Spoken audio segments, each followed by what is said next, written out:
Awali ya yote, kwa niaba ya serikali ya Jamhuri ya Muungano wa Tanzania na Watanzania wote, napenda kumkaribisha mzee wetu, mimi kaka yangu, jirani yetu, rafiki yetu,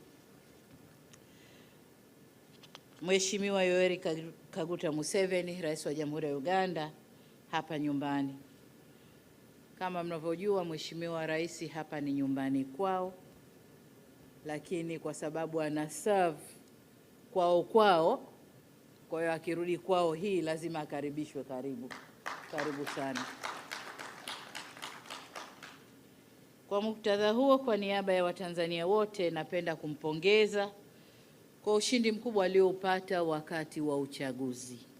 Tunakupongeza sana, lakini pia tunapongeza chama chake cha National Resistance Movement kwa ushindi huo mkubwa, na ushindi huu umetokana na ilani manifesto ya chama ambao wamepanga kuwafanyia Waganda na Waganda kuwa na imani bado na uongozi wake.